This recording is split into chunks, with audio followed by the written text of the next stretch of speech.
My name is Dana Norris, and the topic for my oral presentation is Gilbert Hyatt's invention of the microprocessor chip in 1970. In 1970, Gilbert Hyatt was working as an engineer for Teledyne, which is a company that manufactures electronic products. He came up with the idea to make a single microprocessor chip to make computers smaller.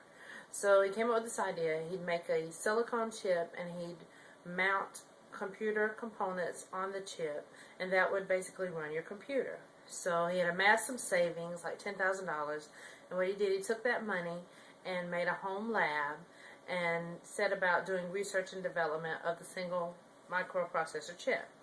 So every step of the way, while he was doing his research and development, he documented every success, every failure that he had. He documented it meticulously.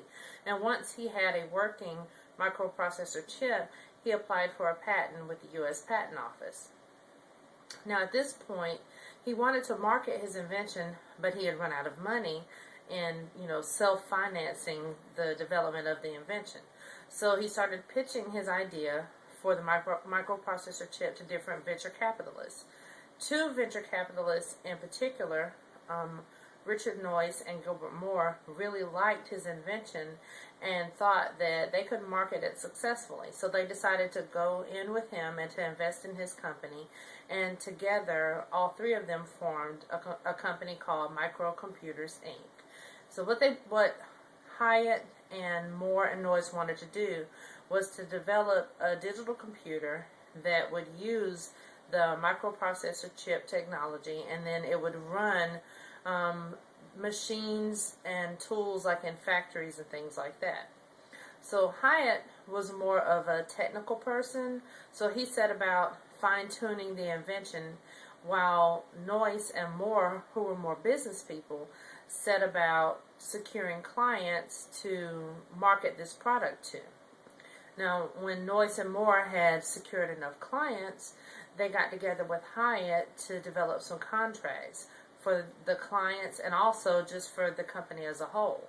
But what Noyce and Moore really wanted was for Hyatt to surrender all of his intellectual property rights to the company, and Hyatt was not going to do that. Hyatt felt like it was his invention and that he should have the number one rights as far as getting royalties in the future, and that he shouldn't have to give up his rights as the inventor just to join with Noyce and Moore to market this invention. Well, Noyce and Moore, of course, did not like that idea, and what they did was just to shut the company down completely and get rid of Hyatt. Once they had shut the company down, they formed a new company called Intel that also developed products using microprocessor chips. And Intel actually marketed the first commercially viable microprocessor chip. So meanwhile, Hyatt was left kind of out in the cold, but he knew that he had filed for the patent. So he really sought to get his patent rights to this invention, and got different lawyers to help with him because it seemed like it was just tied up in paperwork with the U.S. Patent Office. So it actually took from 1970 until 1990 for Hyatt to be able to secure a patent.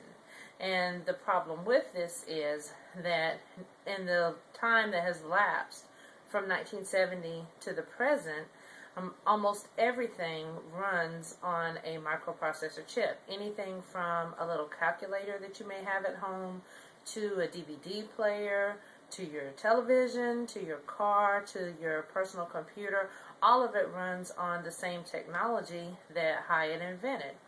And so now he's having to seek royalties, and he's really doing it in a very smart manner because the patent, since he is the inventor of this chip, really gives him the right to about 3% of any profits that companies have made as an end result of using his technology. Now, of course, companies are not excited about this because we are talking about multi-billion-dollar companies having to pay out 3% of any profits that they have made to Gilbert Hyatt for his invention. So he has been quoted as saying that it's not really even about the money for him.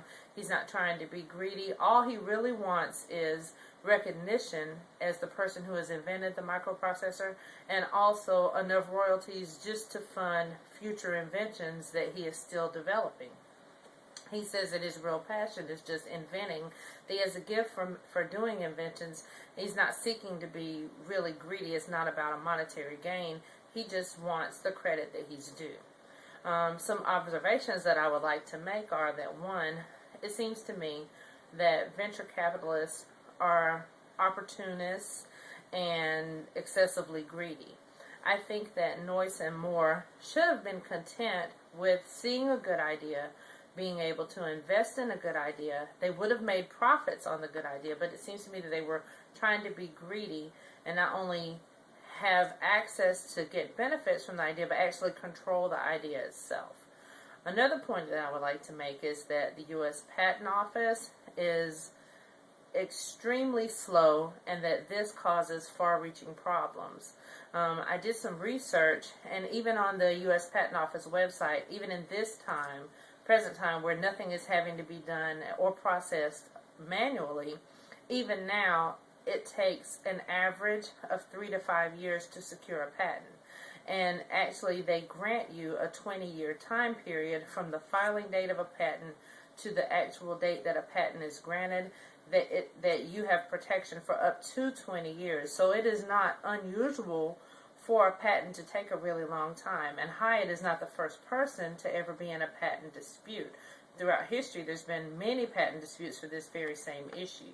So I think if the U.S. Patent Office was a more efficient organization, and if maybe an invention from the date that you filed to patent an invention to the date that you're granted one was maybe a year time period, that this would really lessen the likelihood of this type of thing happen again. I'm sure that this was a very frustrating thing for Hyatt to have to undergo, and it does have far-reaching repercussions for both him and for companies, and just the rightful paying of royalties for his invention.